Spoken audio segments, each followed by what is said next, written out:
నా తెలంగాణ కోటి రతనాల వీణ అని ఆనాడు దాశరథి గారు అంటే, నా తెలంగాణ కోటి ఎకరాల మాగాణమని కేసీఆర్ గారు అని పట్టుబట్టి రైతుల వెంట నిలబడి రైతులకు అన్ని సౌలత్ చేసి తెలంగాణను అభివృద్ధి చేసి.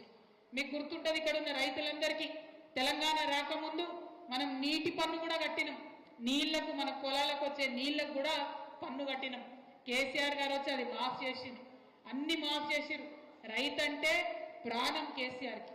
రైతు ఉంటేనే సమాజం బాగుంటుందని బలంగా నమ్మేటటువంటి వ్యక్తి కేసీఆర్ గారు.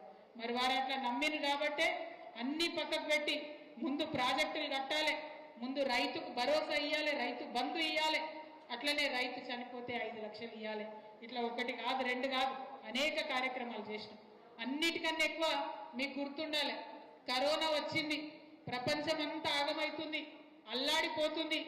ఆ కరోనాలో కూడా మనం చివరి గింజ వరకు కూడా వడ్లు కొన్నాం తప్పితే ఎక్కడ పైసలు ఆపలేదు, ఎక్కడ పెన్షన్ ఆపలేదు, ఎక్కడ రైతులకు ఇచ్చేటి వెనక్కి పోలేదు. మరి మనం అంత బంగారు తెలంగాణ నిర్మించుకున్నాం, చూసినాం. ఇక ఏమైంది, సంవత్సరం కింద కొంచెం ఆగమైపోయినాం. కాంగ్రెస్ ప్రభుత్వం వచ్చింది.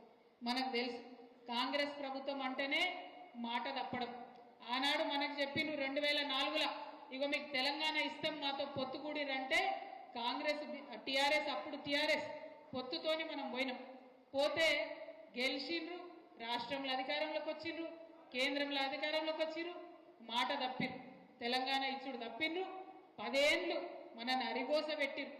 1000 మంది మన పిల్లలు చచ్చిపోతే అప్పుడు కనికరించి భయపడి అప్పుడు తెలంగాణ ఇచ్చిరు తప్పితే ఉట్టిగా ఇయ్యలే. మళ్ళా ఇయ్యాల కాంగ్రెస్ వచ్చింది, చాలా మాటలు చెప్పిర్రు, కనికట్టు మాటలు చెప్పిర్రు, అన్ని మాటలు కూడా తప్పిండ్రు.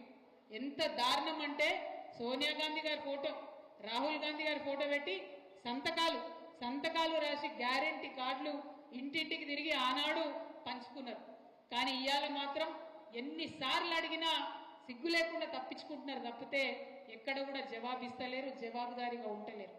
మరి అటువంటి పార్టీలకు ఇక్కడున్న నాయకులు వలసపోవడం అన్నది నిజంగా దారుణం. ఏం తెలుస్తుంది, ఇక్కడ నాయకులు వలసపోయినరు, ఎందుకోసం పోయినరు? ప్రజల కోసం పోలే. ప్రజల కోసం పోకుండా పైసల కోసం పోయినరు అన్నది ఇలా మనకు అర్థమవుతున్నది. కాబట్టి మిమ్మల్ని నేను కోరేది ఒకటే, పోయినోళ్ళు పోయినరు, వాళ్ళ గురించి పట్టించుకునే అవసరం లే. ఇది మంచి సందర్భం. దేశానికి ఒక ఉద్యమాన్ని, దేశానికి ఒక విప్లవాన్ని నేర్పించినటువంటి అమోఘమైన పార్టీ, అద్భుతమైన పార్టీ మన బీఆర్ఎస్ పార్టీ. ఆ పార్టీ మన పండగ ఈ నెలలో జరగబోతుంది, ఏప్రిల్ 27. ప్రతి ఇంటి నుంచి గులాబీ కండువ కప్పుకున్నటువంటి కార్యకర్త ఇంటికొకరు బాన్సువాడ నుంచి కదిలి రావాలని చెప్పి ఈ సందర్భంగా నేను మీ అందరూ కూడా కోరుతా ఉన్నా. ఎందుకంటే మా తమ్ముళ్ళు మాట్లాడుకుంటే చెప్పారు, ఇవాళ ఇక్కడ 2 అద్భుతమైన దృశ్యాలు ఆవిష్కృతమైనవి. ఒకటి, ఆ తల్లి సంఘం తండా నుండి వచ్చి మా ముత్యాలమ్మ, ఇగో నాకు కేసీఆర్ సార్ పైసలు ఇచ్చిండు, ఇక మళ్ళా మన పార్టీ పండగకి ఇస్తున్న పైసలు అని చెప్పి 2000 మా అక్క ఇచ్చినందుకు మనస్ఫూర్తిగా మీ ప్రేమకు